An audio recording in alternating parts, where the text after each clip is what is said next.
To begin whipping Dance of the Dead, blackened is the end. Ugh. Probably my favorite Metallica song ever. I can't actually play it, but I can play the Mario 64 version. That counts for something, I think. But yes, as I stated on the Twitter, obviously here on YouTube, it's happening. See? It's happening.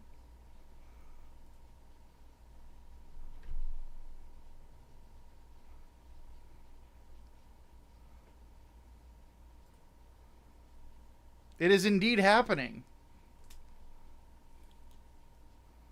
Don't call it a grave, it's the future he chose.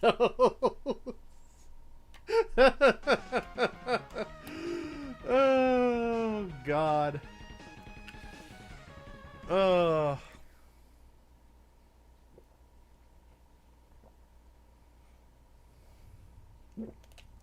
I thought about actually making like a replication of the Ron Paul meme, but with, you know, my Sinanju Stein head instead of Ron Paul. And yeah, I ended up not doing it, but it would have been funny. But I did. The problem is that the Ron Paul meme, the one with like the flames in the background and Ron Paul's face just slowly floating towards you, it's using music from Inception, and that will get my channel flagged, so I'm not doing that. But yes. It is not Doomer stuff going on. So if you're Doomering in my chat, I'm tempted to time you out for a day. Stop it. It's actually good news. Christ. People are like, the Doomer thing. Stop! Christ, stop being so depressing. Oh my God. No, what's happening is a good thing. I'm going to show you. Because what's happening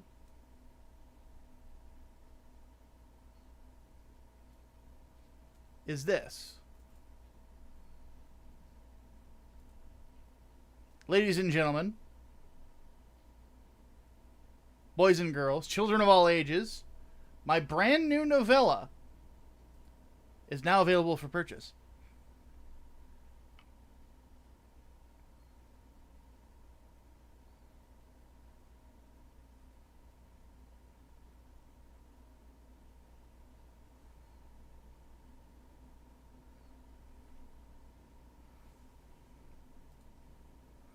Now, I'm going to go ahead and read the super chats.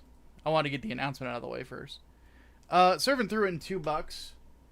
Why is it not? Hold on. Servant threw in $2, said he got his copy. It's in on Thursday. Steven Chosen threw in $2. So what's finally happening? This is finally happening. I'm very excited about this. So what exactly is this? Like what is this novel? Well, it's a novella. It's short, admittedly. That's why it says here Kindle Unlimited, $0 or $5 to buy. This is the digital version of the book. If you want the physical, the paperback, it is only a few dollars more because it's paperback. But if you have Prime, you get the book within 2 days.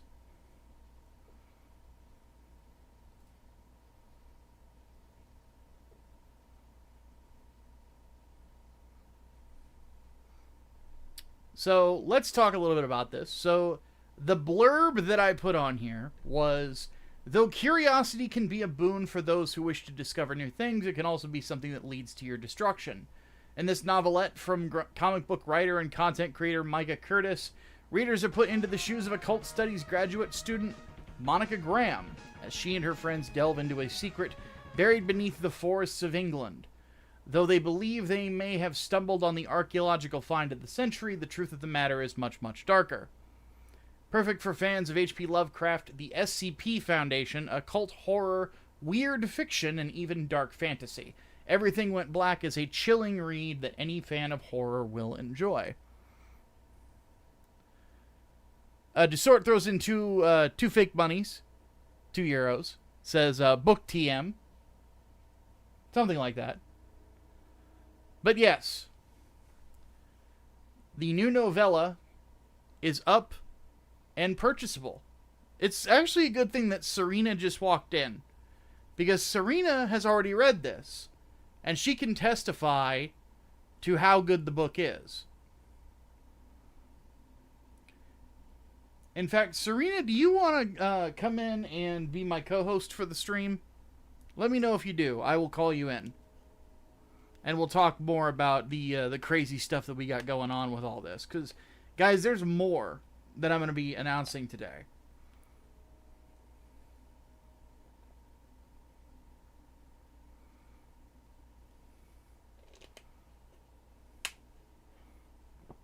Yeah, there's a lot going on. But yeah, so Everything Went Black. It is 73 pages long. Obviously, it's available in English. It has not been translated to other languages just yet, because it is going to cost money to do that. But at some point, I do plan on doing such a thing. I want to try to put my books everywhere if I can do it. So we'll see what we can do at some point in the future. And if you're wondering, are you ever going to do an audiobook of this? Possibly. I'm not against it. I would need to contract. We would have to make a decent chunk of change off this. If we do, then I'll there's two perspectives in this book, two different women, and I'd have to get either two people to read each section or one good voice actress to do the whole thing.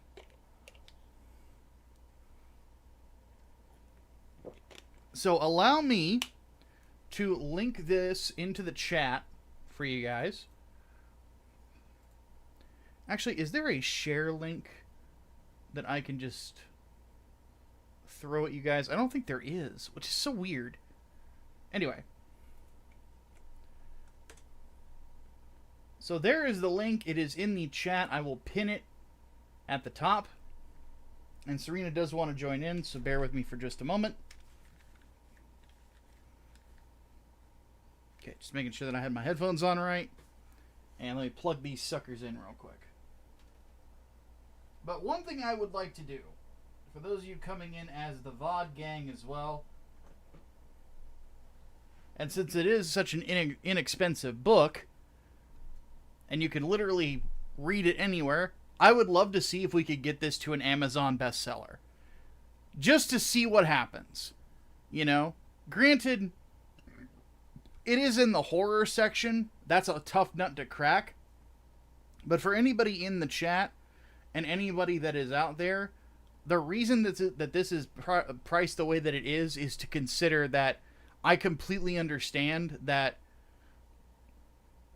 the economy sucks right now. So I wanted to just make a cheap story that's good as opposed to raking people over the fucking coals. Alright, I'm going to call Serena in. Because she's being impatient.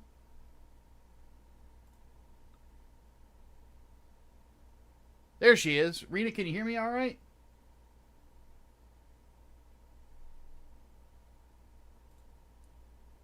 Hello. There we go. Now I can hear you. Alright. Hi. Oh, I'm going to actually turn you down just a smidgen. You're coming in a little loud. There we go. Alright, so Serena is with me. She'll be my co-host for today. And Elian asks, how many copies do I need to sell to be an Amazon bestseller? I don't know. The more the better. Let's just, everybody buy it. We'll just see what happens. It's one of those things where we just go until we get there. If you had to do audiobook, who will you get to voice it? Who's a good, like, horror VA? I don't know them. I don't know. whoever I would cast would have to have a very young voice, or young sounding, but still be able to sound like, for one of the characters, sound educated. So I don't know. I would have to look around and see what I could find. But yeah, I would absolutely love to do this on audiobook at some point. It's just got to make dollars and cents. You know, we got to have the money to make it happen. Okay, because I haven't listened to audiobooks in like a couple of years, so I don't remember like who are like the popular like voices. I know they got celebrities to do like audiobooks for like Warhammer. Oh yeah, I listen to Warhammer 40K audiobooks all the time, so. And Wizard's First Rule throws in a gift membership. Thank you, dude. Very much appreciated.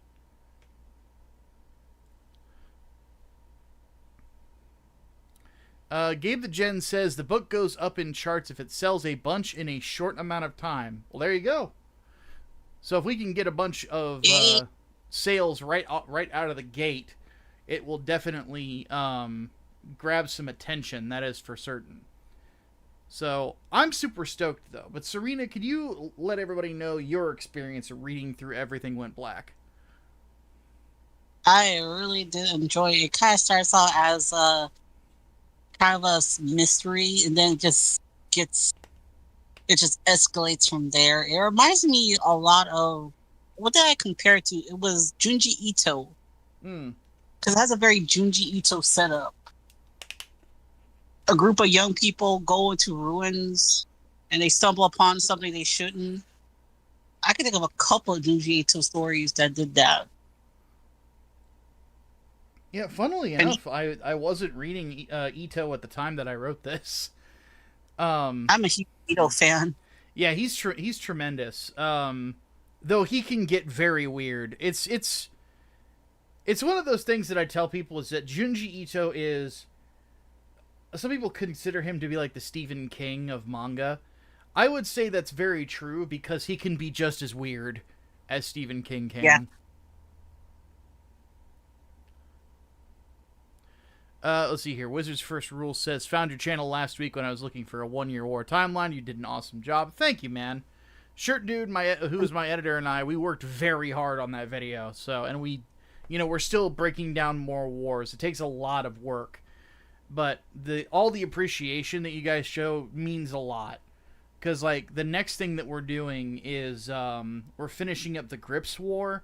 I'm going to be starting work on that next week. Because this week, the video that I'm polishing off script-wise and then the audio editing for is going to be, we're going to do some comic book stuff.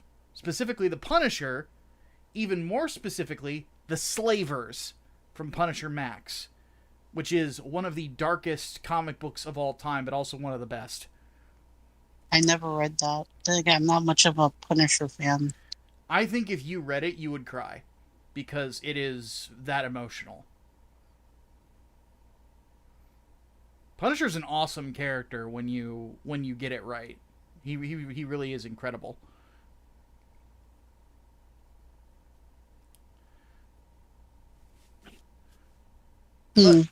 But yes. Another thing I should also mention is that this is enrolled in Kindle Unlimited. For those of you wondering, well, Micah, do you get paid for that? Yes, I do, actually. If it's basically like a pay for. If you enroll in Kindle Unlimited, if somebody reads your book through it, you get money based on how much they read. So if you read the whole thing, I get the whole dollar amount from Amazon, so I just get paid the same. So, but yeah, it's and like I said, it's not a super long read. It's less than 100 pages, and it is told in a diary format, which is why the comparison to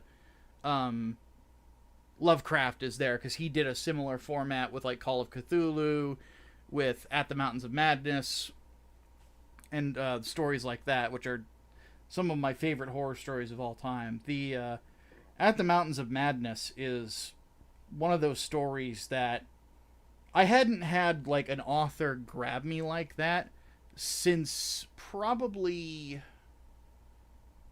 God, Michael Crichton, really. But like if we're thinking a little more of a classical author, probably Edgar Allan Poe. So, because like every horror fan, I love Edgar Allan Poe. I don't think I've ever met like somebody who likes horror that doesn't like Poe, which is really. I have a feeling whenever I meet that person, I'm gonna be like, "What?" It's been a hot minute since I read Poe. I read a lot of them back in college. Mm-hmm. High school and college is usually when most people get introduced to him. It was kind of funny, because I went to two separate high schools when I was a high schooler. The first high school I went to, when I was a freshman, we read through. Surprisingly, we did not go through The Raven. We went through The Cask of Amontillado. The opposite for me. We went through The Raven. Yeah, well, The Raven is like the typical one that they always go through. When I was a sophomore in high school, then we went through The Raven, and a few of his other more popular stories. I almost said The Hellbound Heart. Hellbound Heart is actually Clive Barker, which is that the Hellbound Heart is what ends up becoming Hellraiser. I never read The Hellbound Heart, but I have watched Hellraiser. It's so good. It's so good. I can't wait for the game either. But I forgot there's a game. Yeah, being done by the same people who made Space Marine 2, which is really kind of interesting. Is it going to be more horror or more action? It looks like it's going to be a horror game, kind of like Alien Isolation. Oh, nice. Yeah, I'm stoked about it. But regardless, everything went black. Now available. Again, $5 for the digital version, $8 for the paperback because it costs more to print it. But it's a small book you can carry with you anywhere. I will definitely be buying copies from my parents because that's just kind of how it goes. Don't scare Mama Curtis. Well, she's read like 3 nights, so I don't think she's gonna get scared by this. Well, I don't know. I don't know where I would put, because it's my own writing, so I don't think I can be objective here. I think a lot of the imagery in 3 Nights is pretty fucking horrifying, but there's enough action to kind of balance it out, whereas this is not an action story. Like, there's no agency here for, like, the main character is not just a student, she's a college student from California. She is not Crouching Tiger, Hidden Badass, folks. She's not Buffy. No. She has less combat prowess than a Silent Hill protagonist. So, that should tell you something. But yeah. Oddly enough, Silent Hill was something that I played before I started, like, the very first draft of this. Because the Silent Hill 2 remake had come out. But it wasn't really a direct inspiration, just kind of put me in the mood to write horror. But no, because whenever I do write stories like this, I can get kind of depressed. I was watching, everything that I was watching, like, on YouTube was, like, super uplifting and super happy and everything. So yeah, it was just kind of, balancing it out. But, Matt Wheaton asks, what's going on? New book available for purchase right now. Quite literally the pinned comment. But we have another announcement. And that's part of the reason I'm glad Serena is here, because Serena is my social media manager over at Grindstone, and my friend, and my protege as well. And the other announcement that we have, because I talked with her about this beforehand, is that this is not the only... Because this is published by Grindstone Arts, my publishing company. This is not the only Grindstone book that is now available on the Amazon store, folks. Because if you click on my name, you will find that Inglewood Book 1 and 3 Nights, 4 Days Part 1 are now available as well. So, for those wondering, this is not the special edition of the book. This is just a standard published edition. So it is not like the one that I have behind me in this box back here. This is just the story itself. It is, as of right now, which one is the link? The link is the horror novella, but if you click my name under follow the author, it will take you to all of my works. The Amazon link is in the pinned comment at the top of the chat, Wizard.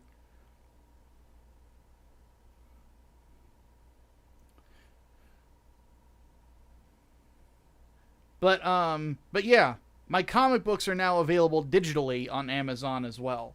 And this is something that we are going to be doing for everything Grindstone oriented. Because not only is it on there, it is optimized for reading through Kindle through the guided view feature. Now, for those of you who have not done so before, the guided view feature, in my opinion at least, is the best way to read a comic book online. The best way. And there is there's something special about it because it allows you to basically guide the eye of whoever is reading it exactly how you want it to be done. Yes, you can actually buy my books on a site where you can actually buy stuff. Exactly. And look, this is something that has been in my craw. Serena can attest to this. This is something that has been in my craw for years about the independent comic book scene. Is that the independent comic book scene has seemed to be way too focused on the collector and not enough on the reader. Because most people who buy comics, buy manga, things along those lines, they buy them to read them. Like, here's a good example. My Greek friend Odysseus Theodoratus, he has a series that he has published through Dark Horse, that originally was up on Tapas, which is a webcomic website, called Tomahawk Angel. And by the way, Odie, if you're watching this, buddy, I am super proud of everything you have accomplished. And I know that you're going to continue to prove to the whole world that you are one of the best out there. I'll be talking to you very soon about this once I'm finished reading it. But I'm going to read through it. And you can see I've got a paper clip in there as a bookmark. This is going to get beat up a little bit because I'm going to be reading it, you know? But that's what the focus should be, is on the reader, because it's the reader who buys the monthlies. It's the reader who wants new stories all the time. It's the reader who is hungry for new material, not necessarily hungry for things to add to a collection, and is not necessarily that worried about grading. You know? Not that there's... And by the way, I'm not shit-talking collectors, just so you guys understand. And this is something else I will also say as the president of Grindstone. There will always be a space for the collector with our company. Always. Because everything that we put on crowdfunding is a collector's edition. Everything. A lot of the things that we put on crowdfund also are only available on crowdfund. For example, you guys have seen the Inglewood shirts that I've been wearing since we finally got those in. You won't be able to buy those through a merch store. Which we will have a merch store at some point in the near future too. But, you know, there will be special designs. Like, we want those to feel special for people, you know? So, and somebody asked, am I working on a mecha story? Yes. The story, like, the stuff that I talked about, like, what I'm looking for in a Gundam show these days, I am integrating that into my own book. The thing is that it is very, very, very, very, very pricey to do, because I have to specifically find a mecha designer.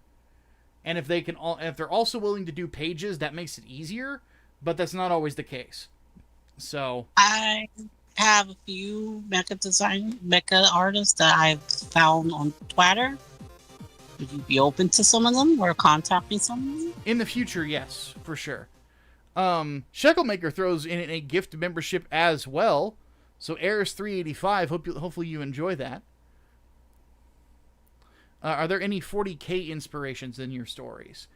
In the sense that there's a lot of demonology in them. Like that's sort of like a parallel. I wouldn't necessarily call 40k an influence, but it's definitely one of those things where if you really like battles between the Imperium and Chaos forces in 40k, some of the future stories that I'm working on you're going to enjoy, and you'll also enjoy Everything Went Black as well, because it goes into demonology and stuff like that. Because I know that there's a lot of people out there, myself included, who really like stories of the why am I forgetting the Inquisition? The Ordo Malleus, which is, I'm not a big Inquisition fan, but if you say, hey, there's a really riveting Ordo Malleus story out there, I will read it, because demonology is just it's a cool subject. That's partially why I'm into the SMT series. Mm-hmm. Yeah, they got a lot of really neat stuff too.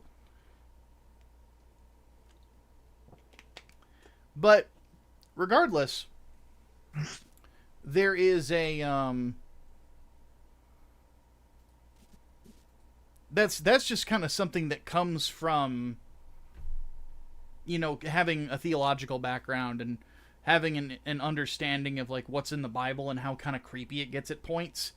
So I'm going to use that to my advantage. Right, but you know, fellas. Also, can we give congrats to Shirt Lad for his coverage of Crossbone Gun More? Yes, absolutely. If you guys have not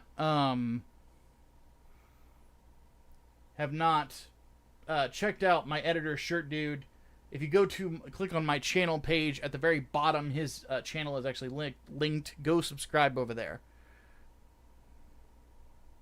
because he has done incredible work when it comes to covering Crossbone lore. But yeah, the so Inglewood Book 1 is available on Kindle if you have not purchased it already. It is only available on digital for now. I'm trying to figure out the proper formatting to get it so that it's available physically as well. It will probably only cost $1 more than this, because it's like 36 pages. It might be 7 at most, to be honest with you. But yes, due to the large file size, this book may take longer to download. The art is very detailed, so and it was all done digitally and in very, very big files. So it took me fucking forever to get this to the memory size that it needs to be on Kindle. Like it was kind of annoying. So admittedly, what I could have done, I could have just resized the images. I didn't. I just lowered the quality a little bit. But regardless, Inglewood is available, as is 3 Nights, 4 Days, Part 1. Somebody asked about like demons and stuff. This is a very, very good example of that, because that's what it is. It's about, well, I'll just read the description. From the creators of Inglewood and Doc Salem comes a horror comic like no other. 3 Nights, 4 Days Part 1 is set in the year 1188. After returning for the Second Crusade, 3 knights from 3 different orders of knighthood return to the hometown of Sir Roger Godfrey, desiring to retire from war. As they arrive at their comrade's home, they find the town besieged by a satanic cult, and are now the only thing that stands between the townspeople and their annihilation. Written by Micah Curtis, Inglewood, Everything Went Black, and illustrated by Preston Acevedo, Doc Salem, Six Gun Gorilla. 3 Nights, 4 Days is an uncompromising dark fantasy story made for those who adore the genre. If you're a fan of stories like Eaters of the Dead, Berserk, Prince of Darkness, or video games like Baldur's Gate or Doom, this is the comic for you. And for those of you who have never heard of this book, go away.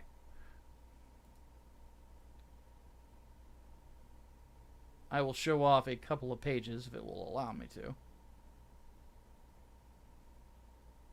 Why is it kind of green? Oh, that's my monitor.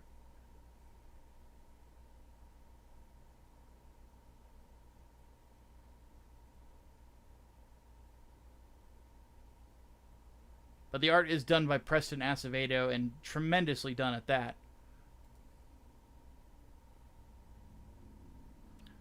So, and then this one is a little pricier. It is $15, but it is a full-size graphic novel with very detailed art. So, it costs a little bit more. But all three available to get right now. And then here soon, we will also have Serena's Black Rhapsody Book 1 available digitally as well to buy. Yay!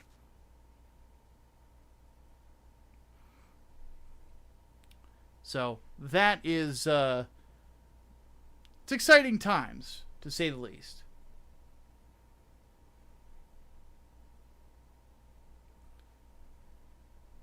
And the great thing about having these available digitally is that you can literally just take them wherever you want.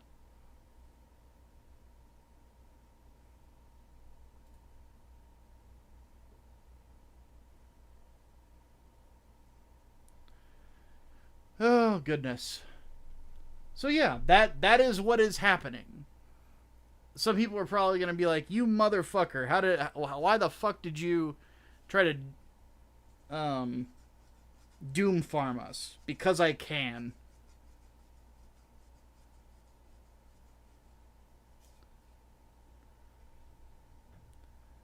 That, and I thought it would be funny. Like, literally the reason that I did it was just because the meme showed up in my recommended this morning. I kid you not. That was that simple.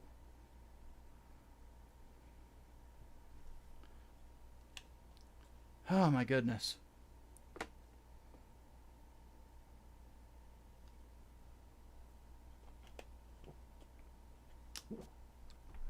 I am exhausted.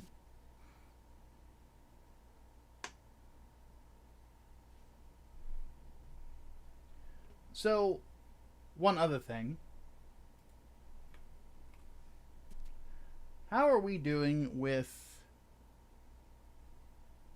Black Rhapsody Book 2? Things have been a bit slow. Well, no. You are at 27 backers. You said on Twitter that you wanted to hit 30 by the end of the week.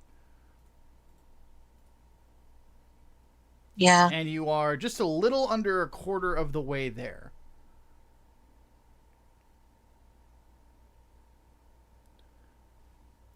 Let's see here. Apocalypsicon says, hey, Micah, thank you for the convenience. When I usually order these, I hand them over to my dad. He really likes 3 Nights, 4 Days, by the way. That's awesome. Trust me, like, part of the reason that I am pushing this as much as I am is because I really want to get the production for Book 2 back up and running. But it's going to cost a lot of money to get there. But I'm doing everything that I can, picking up extra work and stuff like that to try to make that happen sooner rather than later. But Black Rhapsody Book 2, folks, we're at $1,600. We got 12 days left. So we're a bit far from the deadline. But we still got 27 of you that have been able to commit to this so far. Let me put the link in the chat here.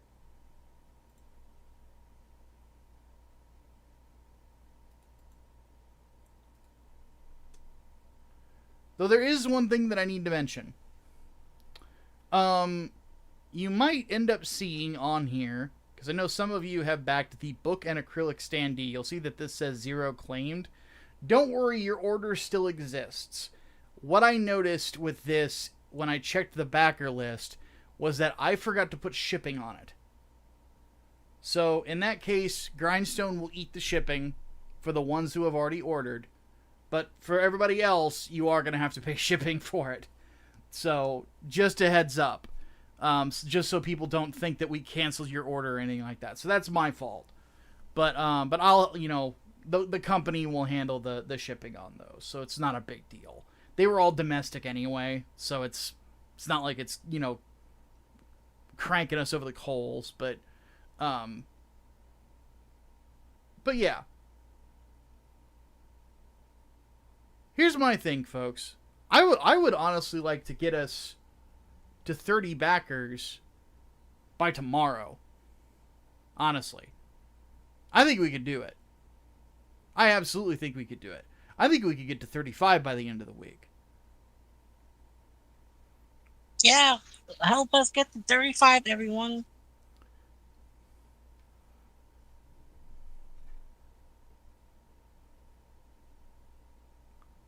We still have we still have 4 slots left for the drawing tier. Yeah, this is one that I'd like to see more people get behind, especially. And like Gabe mentions, the first book is actually available in this as well. Though there will be a digital version soon. The fact of the matter is like digital stuff for us is gonna remain a Kindle thing because it's really the best way to read it. Because I don't know if you guys have ever tried to read a PDF comic on a phone or a tablet, but it fucking sucks. Honestly. Yeah, I tried more times. Not the best experience. Yeah, I'm not a fan. I would my goal, just as the guy who runs the company, is to have the best experience that we can possibly give you for what you're paying, and within a reasonable amount of time. That's the big thing, because I feel like there's a lot of companies out there that are not giving you guys what you deserve as readers, and I also feel that there are good books out there in the independent space and in other places that are good, but they're not coming out often enough for a lot of people's liking, and there are ways to get around that just aren't being used. So we're trying to change that a bit, because I don't want to have this whole thing where like there's not quality stuff coming out on a regular basis. Like, I remember, because I grew up in the 90s, and I know that a lot of people like get kind of uppity about the 90s and in regards to comic books.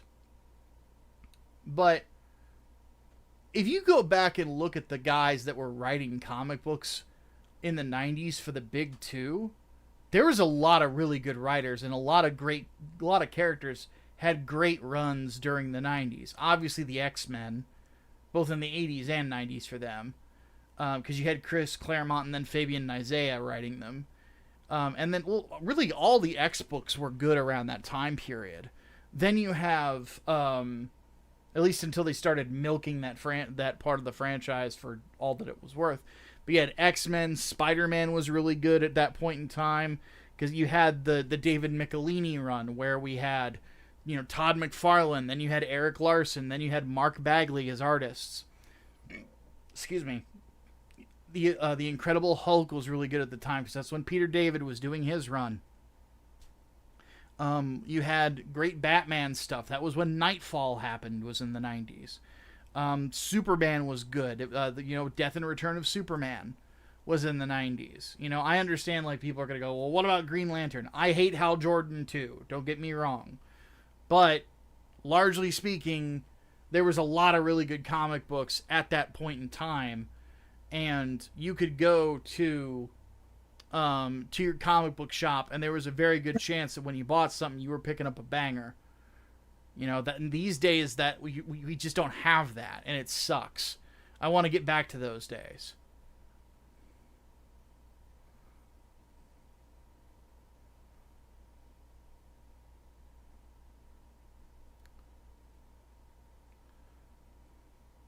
Rocket says, I read a collection of older Spider-Man stories from the 70s and 80s at the new job I work in. It's good reading. It's really good reading. Like, the fact of the matter also, like, it comes down to, like, at the time, a lot of, like, the well-known writers that were working on these franchises, they had a lot more passion than, like, I think a lot of modern comic book writers do. Like, a bunch of, like, modern comic book writers tend to act like they don't even want to fucking be there.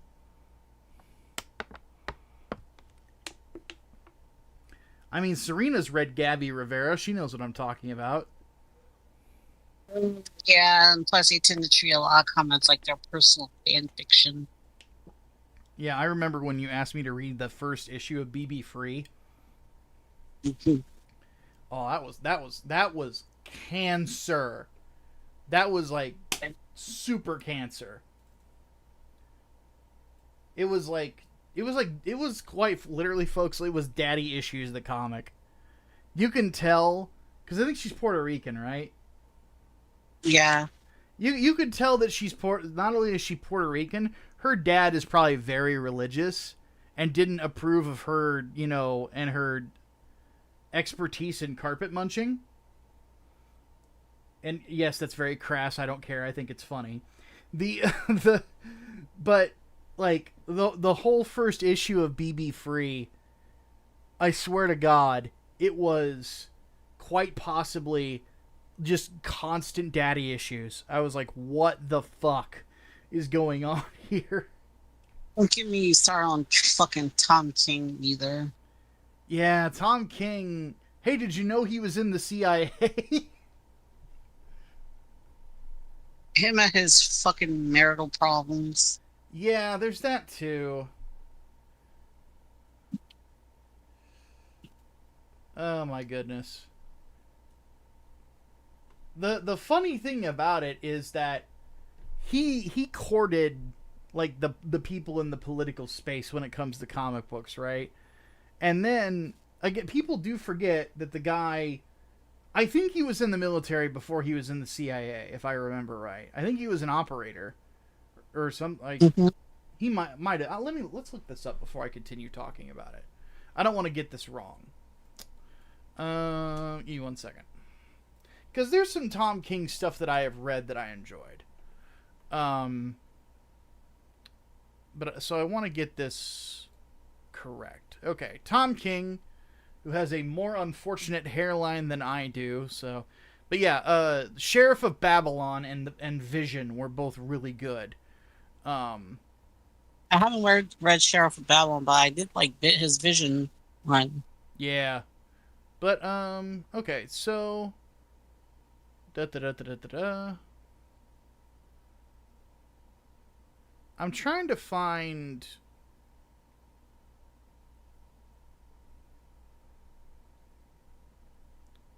It doesn't actually say on. It says he was a former CIA officer.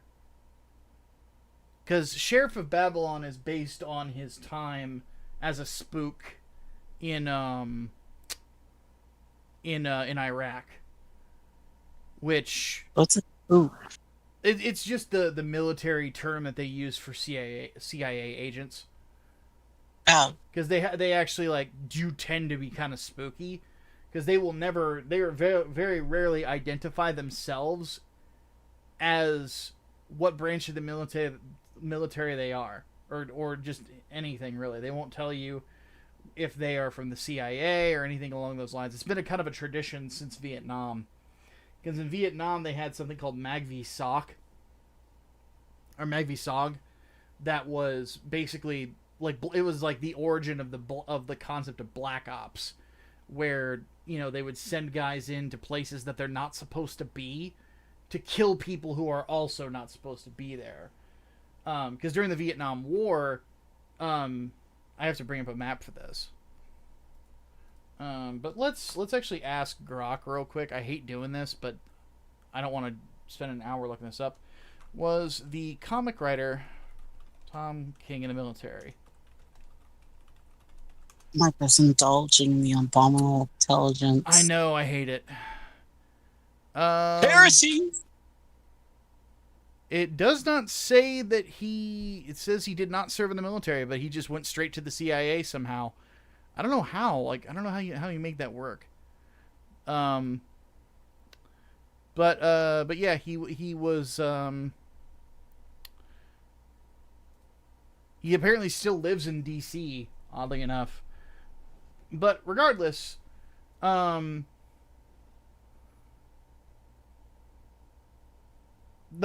thing about him like courting like the political element is that he had in his Wonder Woman run, which wasn't good, he had Diana speak positively about the United States. And people like wanted to light him on fire for it. And I'm like, of all the things to be pissed at Tom King about,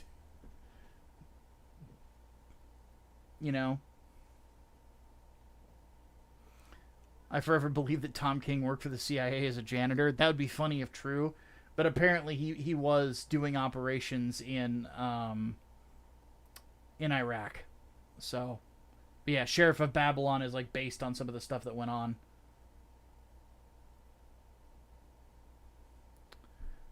Let's see here. Latasha Freeman asks a question for Micah. Would you add an Akira Yamato type character into your mecha comic for an April Fool's event? I would be tempted to. But I don't know if I would actually pull the trigger on that. So is this a conversation about recent events? No, it's about talking about comic books. So let's not bring that autism in here, please. The title is bait. No. It's engagement bait. I will freely admit it. Notisms.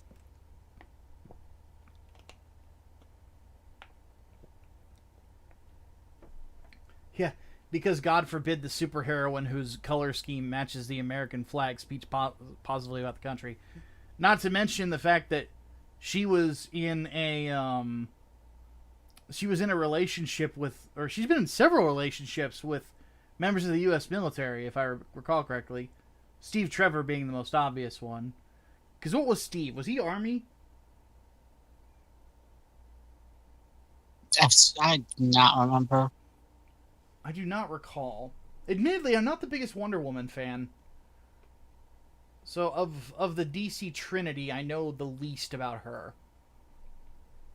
I kind of fell off of reading Wonder Woman for a bit. Yeah.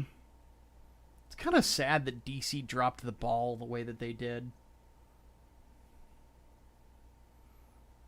Yeah, he's a military officer and intelligence agent.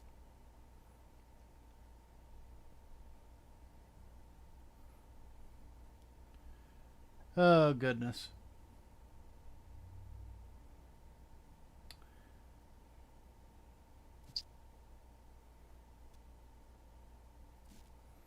But yeah, we're the attempt with Grindstone is to get things back to, get things back to normal, get things back to fun, because that's the one thing that bothers me the most about entertainment is that the fun stuff does not get the attention that it deserves. I heard about this movie that just came out. It's called Weapons.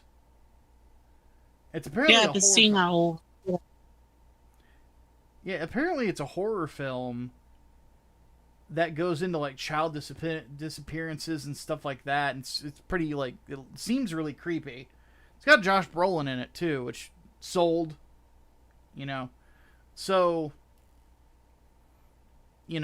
it's just one of those things where like nobody's talking about that when they should be, because it looks fun. People aren't talking about fun things. It's like, come on, man, go do something fun. Demon X says, "Oh, go ahead." I was gonna say, have you seen Sinners yet? Because I've been meaning to watch that movie too. I have not. No, that was directed by Ryan Coogler, right? Yes. Yeah, I will watch it at some point. I really like, the first Creed film. I obviously liked the first Black Panther movie. I think Coogler's a pretty good director, so I'm curious to see what he does with vampires. Zacharias Mitchell, the 26 Primarch, says, speaking of comics, look up the first Ironheart armor in the comics. You can clearly tell it was traced off of a mobile suit. Yeah, it was. It is? I haven't paid that much attention to it. Yeah, it's pretty obvious that that's what they're pulling from. But that's the big thing. It's like, I really feel that was the biggest thing that suffered during the over politicized era from like 2014 up until now, is that there wasn't a whole lot of things that were really fun to read. Video games, there would usually be stuff that was fun to play, but we're starting to lose that out on that now. But a lot of that has to do more so with the rise of live service than it has to do with you know, anything to do with the creative elements, or rather, no, let me rephrase that, because that's not what I meant. More on the that has less to do with the political elements and more just blatant cash grabs. I feel like people are getting away from that, and they're just trying to hook people on like Pavlovian responses instead. I'm like, kind of weird shit is this? Just let's do something fun. Mad Dog Bronze says, I heard it's really good. I watched Naked Gun, and it actually is hilarious. You have one scene where I was in tears laughing. That's awesome. I wasn't quite sure how Liam Neeson was going to do in the role, but hearing that he did a good job makes me happy. Yeah, I've been seeing raving reviews in other servers from people who have actually watched it. They all agree. I never seen the original Naked Gun. It is funny. Especially if you really like deadpan humor. No, I don't. Oh, that's unfortunate.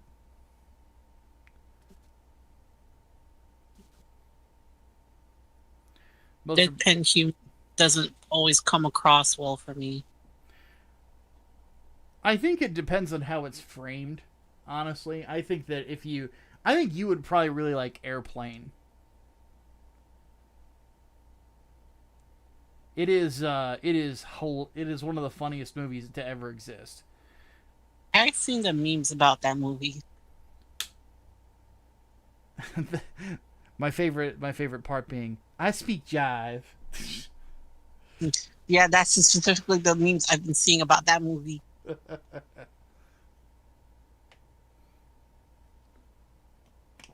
It's really, really good.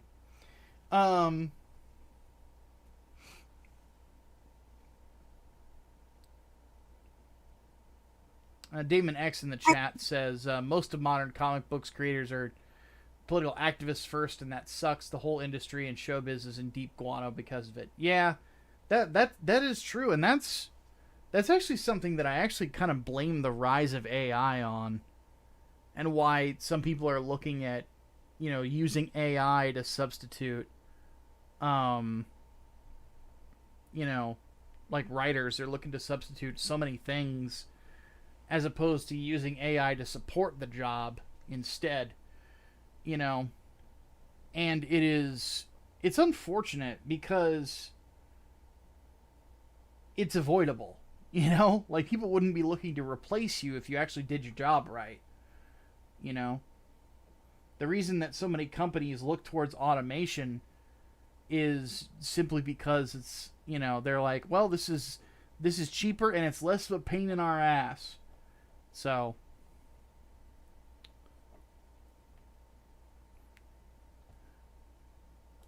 dooming is good for the soul of the Chaos Gods. Even more reason not to doom then.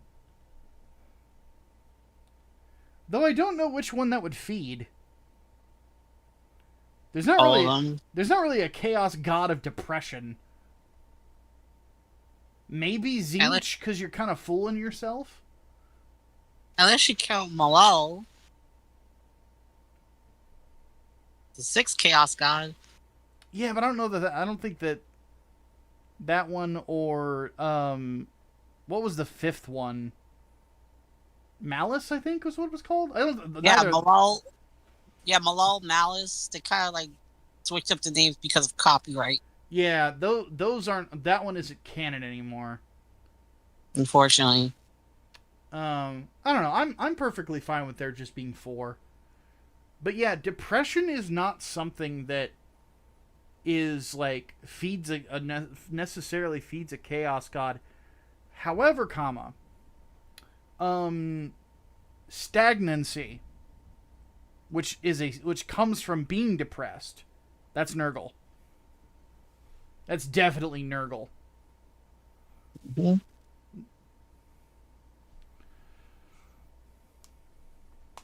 Malice is Malal. Okay, so yeah, it's the Yeah. fifth one. Any ideas on how you would fix Gundam Evolutions? Not really, because I don't know about Gundam Evolutions. If you're talking about Gundam Evolve, I haven't watched all of it. But Gundam Evolutions is like I don't. The name's not bringing about a thing. Man Thing forgets about the Great Horned Rat. Well, that's Warhammer Fantasy. Because there's other gods as well outside of the Chaos gods. You have the Great Horned Rat in fantasy. There's no rats in. Well, there's ratlings in the Imperium, but they're mutants. They're still human-ish. In 40K, you also have all the Eldari gods, that pantheon, what's left of it.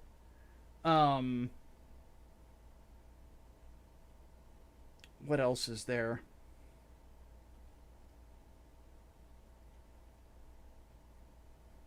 I feel like there's another culture that has deities that I'm forgetting in 40K. What about the lizardmen? They're not in 40K. Oh, okay. Oh, I'm thinking of the Talva. There's they actually have their own. Yeah, they have their own thing, but they also have the greater good. There's an interesting thing with that I'll talk about in a second. But the God, it keeps escaping my mind. I'm not able to wrangle it. Can you describe it? Well, it's another set of gods. I lost it. I'm just gonna explain the Tau thing. So the funny thing about the Tau. Oh, Gork and Mork. Oh yeah, Gork and Mork. That's also who I was thinking of. So that's two other gods. They do exist and they are in the warp. Because there's enough orcs that believe in them for them to be there. Who else was there? There is the distinct possibility that the Emperor himself will become a god. We don't know how he will manifest. Didn't the Emperor almost become the Dark King at some point during the height of the Horus heresy? Right before he fought Horus. Yeah, didn't he almost become a Chaos God? Yeah, he had to shunt part of his personality away from himself so that he could actually, not ascend. Oh yeah, the Catan. That's who I was thinking of as the Catan. Yeah, they were technically the original gods. They existed before the Chaos gods and the other Eldar gods. Them and the Ancients, which that would be the Frogmen. But the Ancients are all dead, so that's why there's no lizard people in 40K. So, but they did exist at some point, and you could also argue that the Krorks are kind of based on them a little bit, not quite, but a little bit. You look at one of them, you can kind of see it. Yeah, I've seen the Krorks. Oh, it was that Overwatch clone. Thank you, Mad Dog. Yeah, the problem with Gundam Evolution was just that it was just Overwatch with a Gundam skin.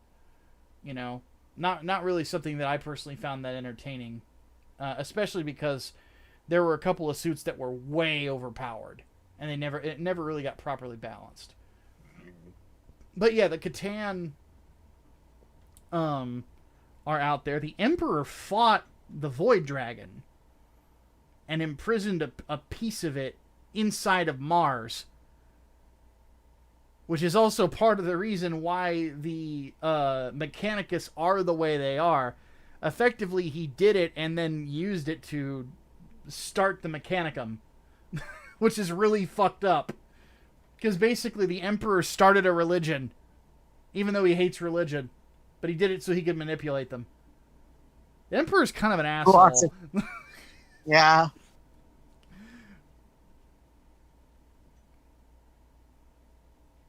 The Catan were not gods, only powerful creatures with godlike attributes and powers.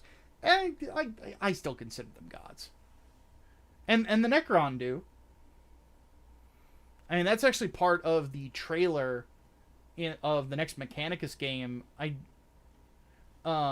where whatever Necron is speaking, he flat out just boasts. It's like, we took our gods and placed them in shackles.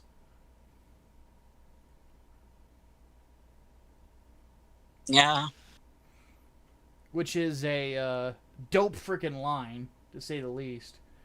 I really need to play through the first Mechanicus game.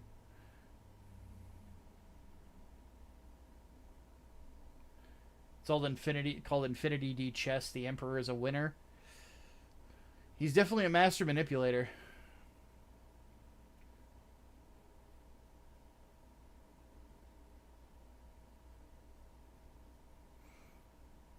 But yeah. Yeah, there's a substantial amount of deity in 40K, but the whole thing about the Tau is that the Tau, their souls do not register that much in the warp, like if at all. However, because they're consistently expanding their empire, they're expanding to Xenos races and humans that do have an impact on the warp. And so the greater good, quote unquote, that they believe in is now starting to become an entity itself. Enter Talva. What I think it's going to end up looking like is just a giant Karl Marx head. Because they're all a bunch of fucking commies. Jesus Christ, Micah. Still ragging on the whole commie thing. Yes, because the Tower communists. They are absolutely communists. Communists with a bit of a caste system, but if you look at the way that the Soviet Union was organized, there was sort of a caste system there.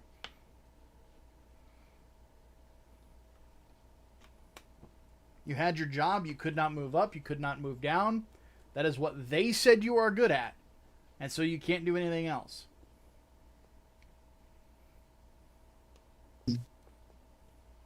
That, and of course there's the whole, brainwashing and re-education camps.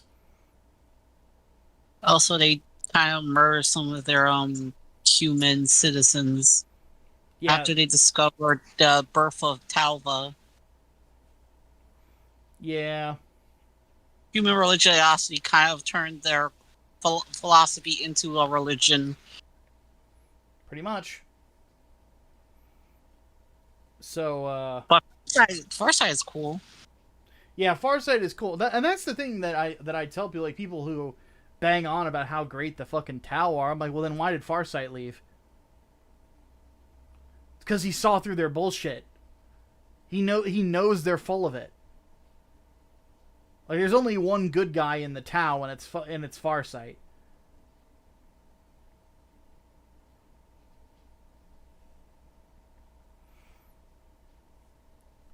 I honestly wish they had just let Kaven Shrike just kill Shadow Sun. But they would not pull the trigger on it. Ugh, it pisses me off. I like Shadow Sun. How dare you? Why would I what? How can you like Shadow Sun? How? She's kind of cool. How? Because she's legitimately... She sort of kind of agrees with Farsight, but she, on some level, kind of wants to improve things. Yeah, she's just gonna get brainwiped at some point. Though I'm genuinely curious how the fuck she's still alive. Because she was getting up there in years when she fought the Raven Guard, and they beat her. Didn't they have her on ice? Maybe. I don't. Stasis? I think she was in stasis for a good while. They only bring her out when she is most needed. Might be the case. I admittedly don't know a whole lot about what they're doing with her right now. But they're kind of setting her up to be kind of like this prophet of Talva. Last time I checked. Of course. Basically, she's the champion of Talva, similar to how Yurvain is the champion of Yanid.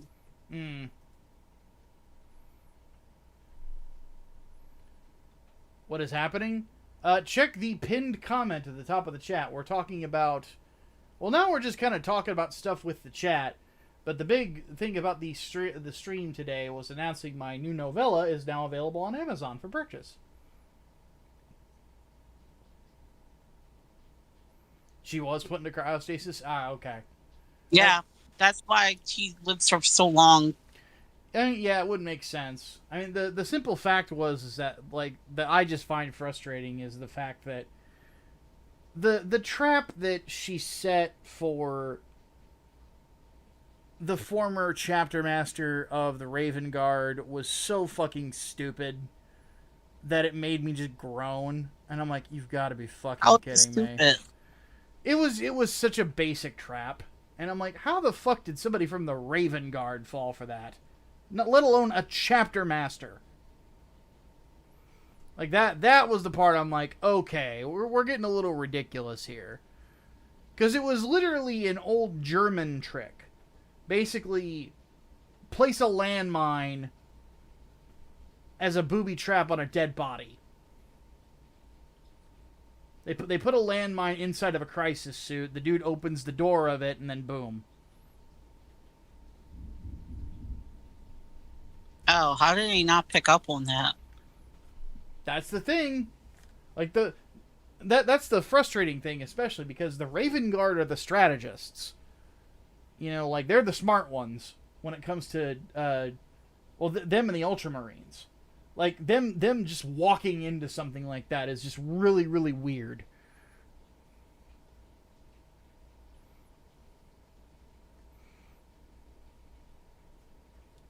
Wonder if Serena plans to put the King of Pop into her stories at all. Yes, this is for shilling reasons.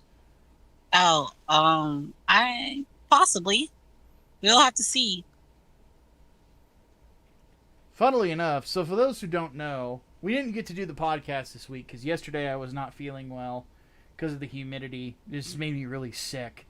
Any day like these days, like where I am like pouring sweat and have to consistently rehydrate, it tends to give me a really bad stomach ache. But and then the day before, Mike's cat fucking nibbled on his microphone cable, so he had to get a new one. I don't think it came in yesterday.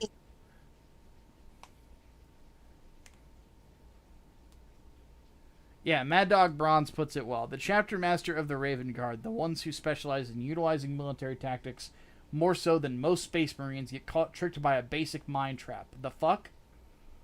Pretty much. Like, it's not unheard of for, like, a younger Space Marine not to pick up on things. Like, that's one thing if you play Space Marine 2. Titus is, like, how old is he now? 200 plus years old? And he's with two guys that aren't even 50.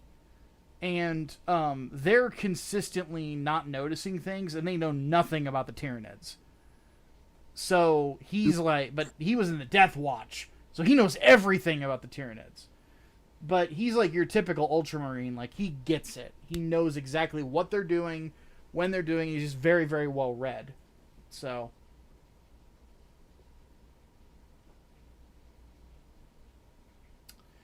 Because Scripps said that Severax was not Dante, Calgar, or Grimnar. He was expendable as a character. Yeah. Also, Shrike is no longer the Raven Guard chapter master. Ethan Sean is the new one. I thought that Shrike moved into being Master of Shadows.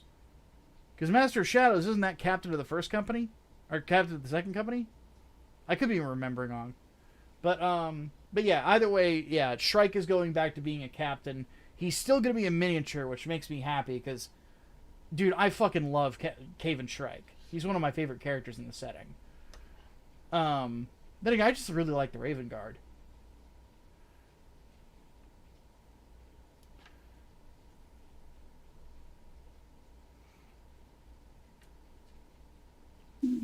But anyway, so for those who didn't, so back on the pop music thing, part of the thing about getting the book to $1,000 within the first 24 hours of it being up, on Indiegogo was I had to watch K-pop Demon Hunters. And you kept moaning about it. Yes, I did, because I didn't. God, I really don't like K-pop. But you even like watch the movie with the freaking audio on because you couldn't like get over your freaking K-pop bias. Now, to be fair, the only time that I would turn the music off or turn the volume off was if I didn't like the song. If I didn't like the song, or if I couldn't tolerate the song, I would just be like, all right, click, and then just watch it without the music. Because just K-pop in general is just like not something I've ever liked. Like, I can tolerate pop music. You know, you don't have as many sisters as I do, and not be able to tolerate two things: pop music and country. And I love Johnny Cash, so, but my whole thing is that because Servant brought up Michael Jackson. I actually went and started listening to Michael Jackson after I watched the movie to remind me of how good pop used to be. Because the thing, my criticism of K-pop is that it's very artificial sounding, because a lot of the artists in K-pop do not actually have live instruments played for the track. It's all synthesized and done through computer programming. It's also the reason I don't like stuff like Skrillex and things like that, you know, and like those like electronic music. It's all done.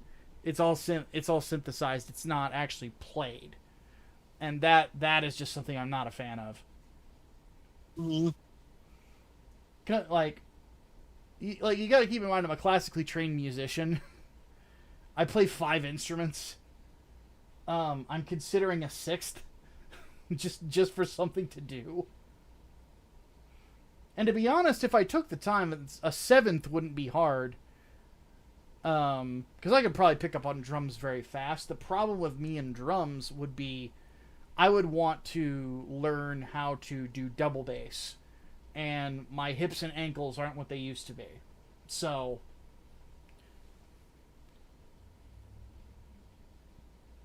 it feels artificial to you? Yeah, that's the basic way to put it. What instruments do I play? I play the tuba, the baritone, the cornet, the trumpet, and the bass guitar. So 4 brass instruments and a string.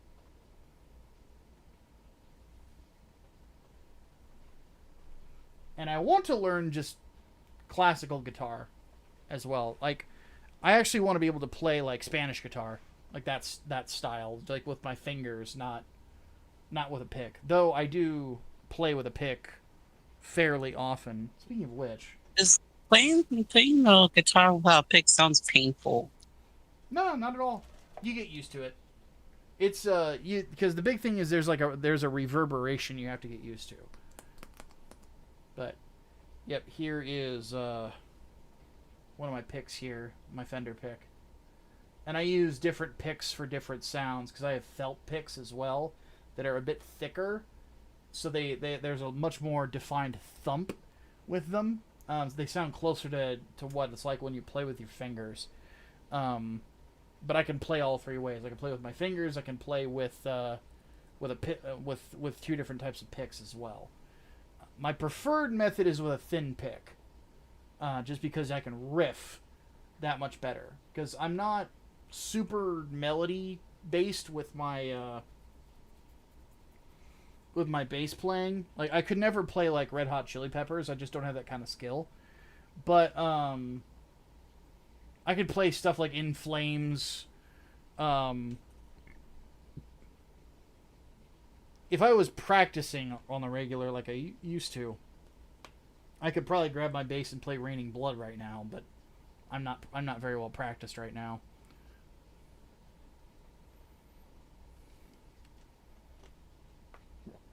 Would I play any odd instruments like the tongue drum, metal slide flute, or the melodica? Probably not.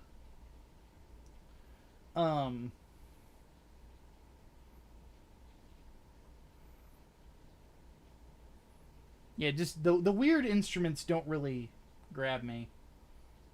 One thing I will say that I don't miss having to march with a baritone.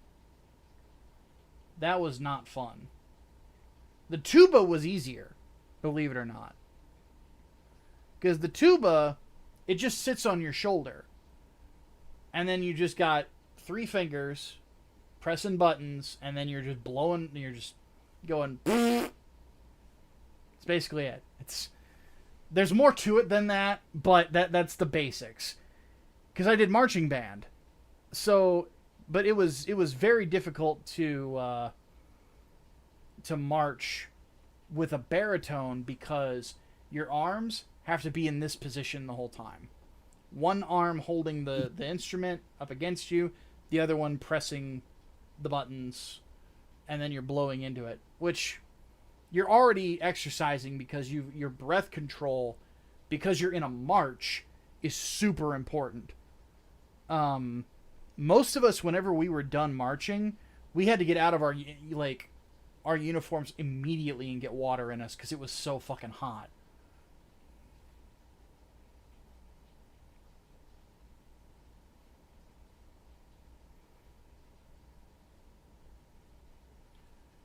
Oh, goodness. I do not miss marching band. I really don't. I've never been in a marching band nor held an instrument. You're missing out. Speaking of which,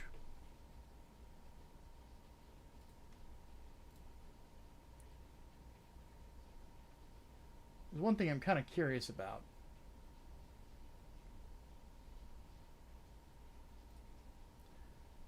But before we satiate my curiosities, for those unaware, for those who might be coming in, once again, my new novella rather, Everything Went Black, now available on Amazon for purchase, either the Kindle version or the paperback.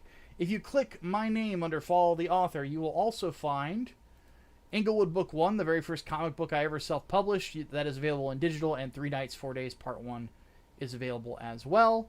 Plus, Black Rhapsody Book 2, available for pre-order over on Indiegogo as well. If you haven't done so already, please do so. The link for this is in the description, but I will also place it in the chat real quick. But I'm legitimately considering once we get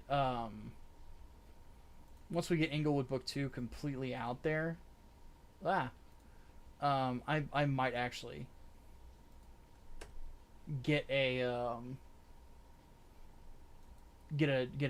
acoustic guitar.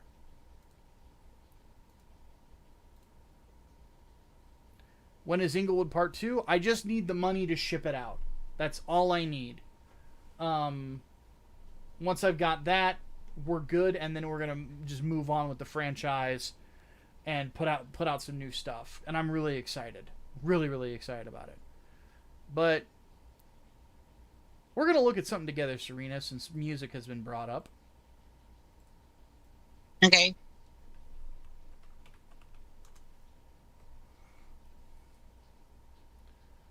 We are gonna look at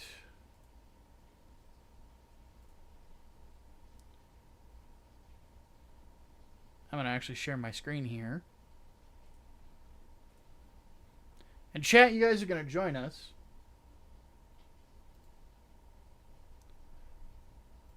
I'm going to look at some guitars.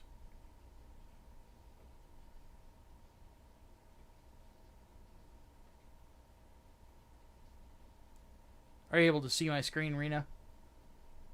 Not yet. Well, I enabled it in Discord, so you should be able to see it. Oh, now I can see it. It's a crowd watch it. Oh, there we go. Oh, wow. So normally, like, what I usually just play is Fenders. Fender is my brand, and like Fender subsidiaries. I don't know why. I just really like the tone. But let's have a look and see here. They're surprisingly cheap. Like the But some of these acoustic bodies they're trying to do like a jazz master thing with it. I don't really like that. What is a style that speaks to me? Ooh. What do you think of this one?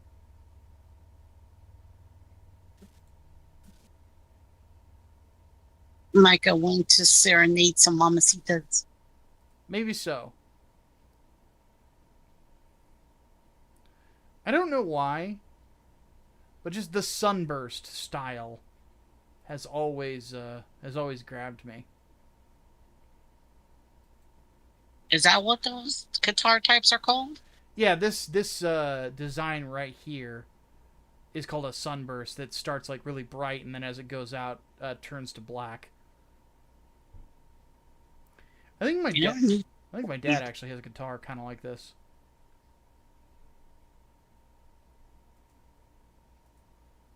Once you get a guitar and buy one like this, I need you to go to a predominantly Latin American community or Hispanic community and just play your guitar. They'd look at me like, "Who's this fucking gringo, eh? What are you doing here, white boy? You're playing the guitar. Who are you trying to get laid? What the? Why did my accent just become Russian?" The cultures.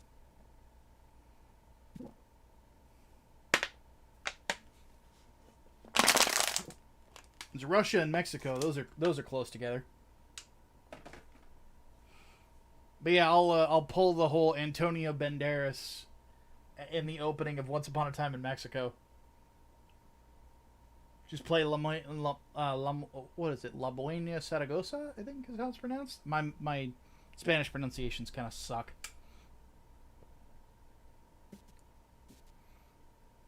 I feel like I fake Hispanic sometimes. Why is that? Because I don't know Spanish. Oh, well, yeah, that is kind of weird. I had a Spanish grandmother, but my father didn't bother to learn Spanish growing up, and therefore didn't teach me. And as a kid, I wasn't really too focused on learning Spanish. And I tried to learn it in high school and college, but it's insanely difficult.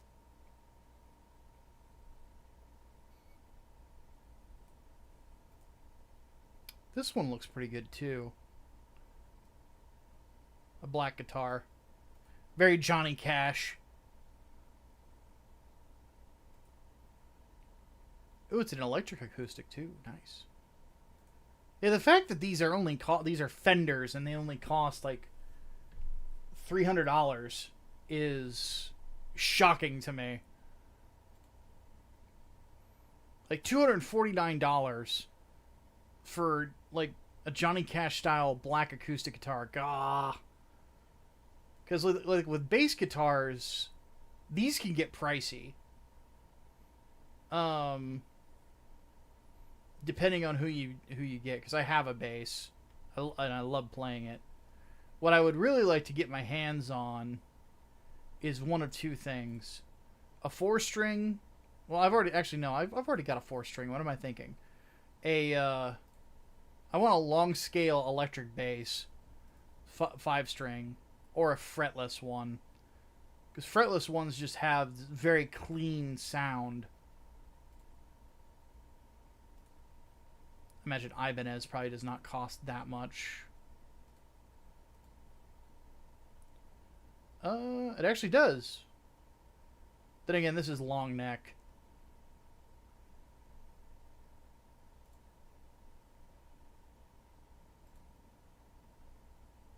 It's just standard scale.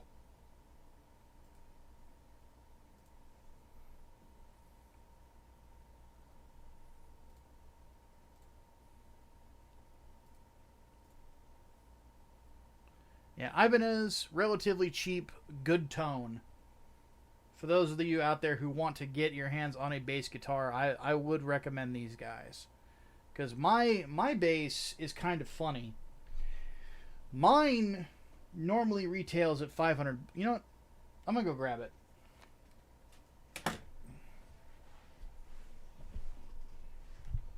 Ugh.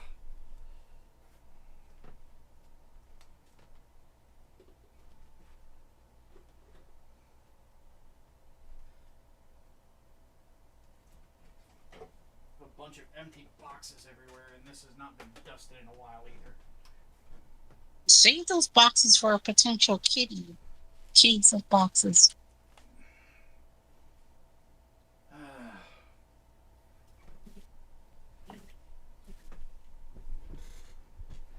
This is Mirabelle. Mirabelle is my Fender Starmaster P bass.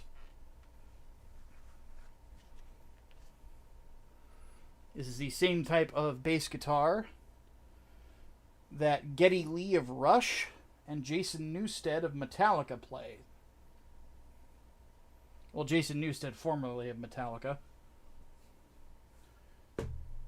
I have not tuned it or restrung it in a while, so I'm not quite sure how this is going to sound.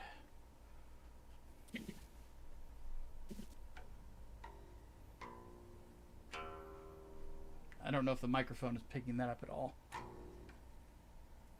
I'm not hearing anything except your voice.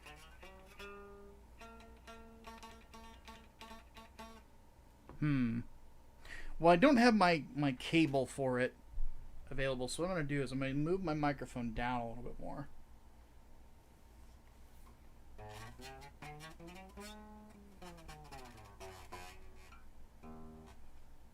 I can't hear anything. Can you guys hear anything in the chat? Even if I strum it loud like that? That's surprising. I heard something. I have my volume on Mac. I heard something.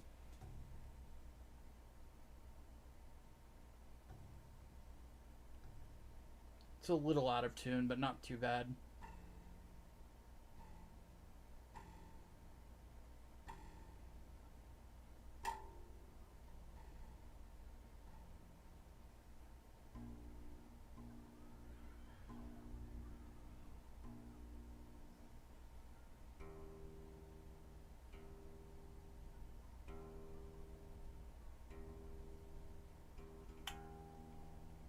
There we go. I cannot find the cable. Usually I have it sitting around here to plug my bass in, which is kind of unfortunate.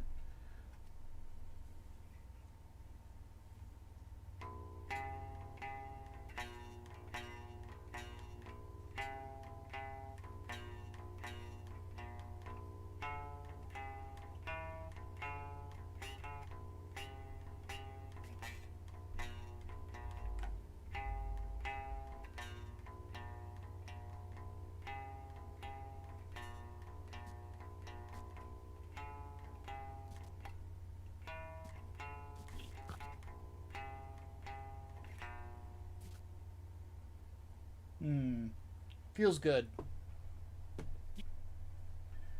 Anyway, somebody asked, what is a good beginner guitar?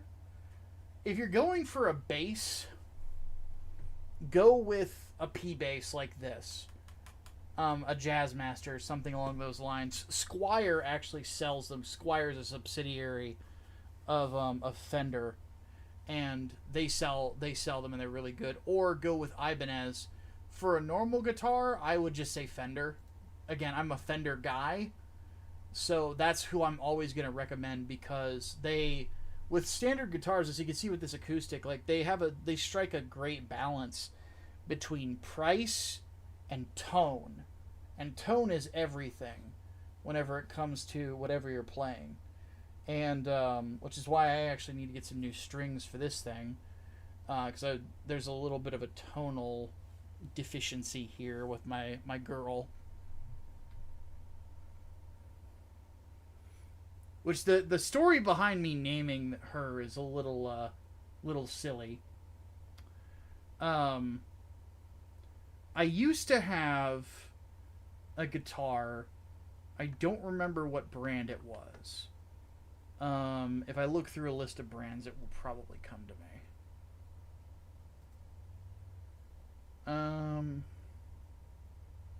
It was an Epiphone that my ex-wife got me. The thing would always fall out of tune. It never really felt right in my hands, anything like that. Was not really a big fan of it. So I nicknamed that guitar Jezebel because she hates me. So I ended up saying to myself, all right, fuck guitar, I'm just going to learn bass. 4 strings, it's easier. In reality, it's not. But,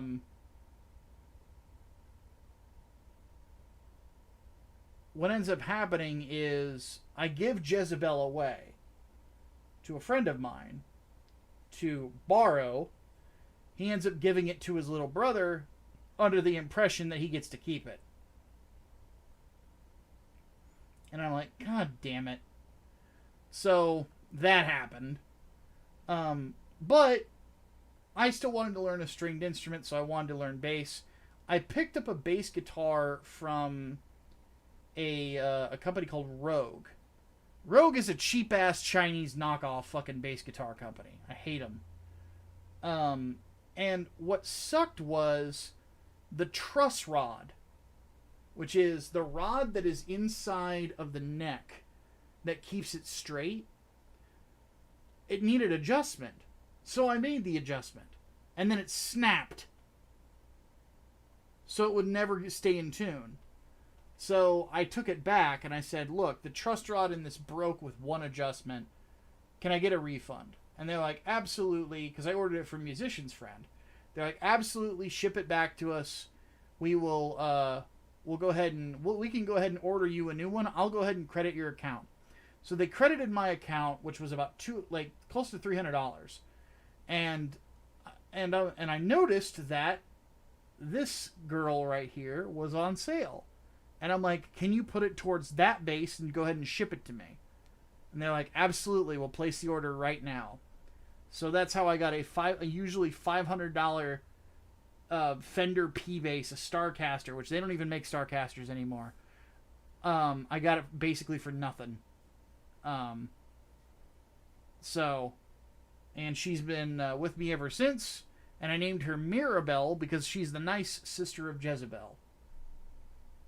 At least in my own headcanon. And I have had her for the better part of a decade.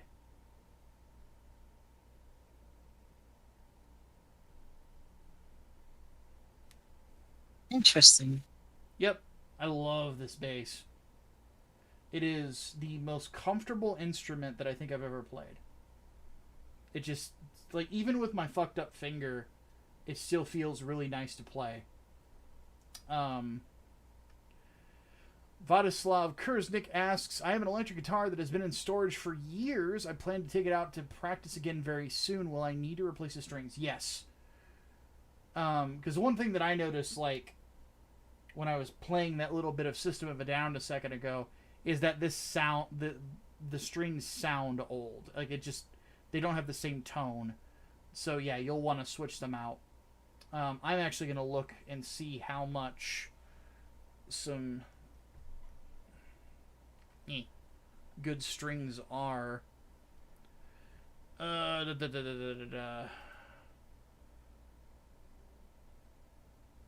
Strings. Power bass, Ernie Ball. These are usually the ones I really like getting. I need a heavier gauge though. Here we go. Oh wait, that's a 5-string. Categories 4-string set. Flats, coated. See, and you can see here, bass strings are expensive, especially if you want heavier gauge, which I really like heavy gauge. Oh, these actually aren't bad.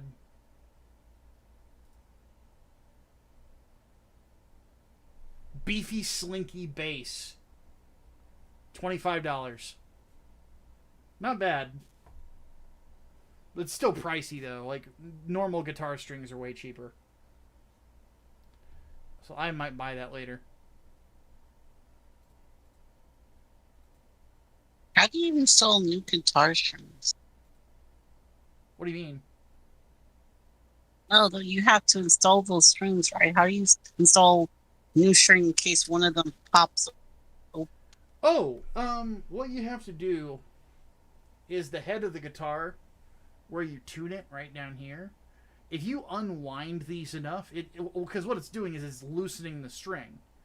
That's how you tune it in different tunes and stuff like that. You loosen it enough, you can just peel the string right off. And then that's the top of it, and then the bottom of the string goes down here in this section and is usually strung through the very bottom right down here. So basically what you do is you take the bottom of the string, or the top of the string, you string it through the holes that are right here, you pull it up nice and tight, and then you wrap it around the head on each individual tuning sprig, and then tighten it up so it's not good and tight, and then you snip off the excess of the string. Oh. So it's not that hard, but the one thing you have to be careful of is whenever a string snaps, it will cut you. Because damn. It hurts. Now, admittedly, with bass strings, these do not snap very often. But a normal guitar tends to. So, like, I remember one time I heard my dad just yell, "Ow!" really, really loud when he was restringing one of his guitars, because a string had snapped on him, and it was just, like, bleeding all down his arm. Ooh. Oh, goodness. Well, folks, it was happening. It has now happened. My new novella, now live on Indiegogo. Not live on Indiegogo. Goodness. Live on Amazon. Fuck. So everything went black. Again, you can get it for $5. You can also get your hands on a pre-order of Black Rhapsody Book 2 as well. Do not forget to do that. We're going to go ahead and bring this to a close. I want to say thank you to everybody who was generous with your super chats as well. It's always appreciated. And, yeah, always good times. Maybe one of these days I'll actually do like a bass playing stream or something like that, if people would be interested in watching it. I don't know if they would. But, yeah, should be good times. So, we're going to go ahead and take off. Anything else that we should mention before we take off, Serena? Yes. If you are a fan of goth girls and rock music, you're gonna love Black Rhapsody, because we have goth girls using rock music to fight demon idols. It's inspired by Berserk, as well as Ash vs. Evil Dead and the Evil Dead franchise. So if you want to get drawn to the book, we still have 4 drawn-in tiers left, as well as I think if I remember correctly, 4 box tiers left. 3. So get them all the 3. Oh damn, 3. 3 box tiers left. So if you want to get some goodies, as well as the box tier contains book 1, so you want to get some really good goodies for bang for your buck, back the book today. There you go, folks. We appreciate y'all stopping by. Have yourselves a good rest of your day. I will see you next Tuesday, and there will be a new video going up on Friday. So we will catch you guys then.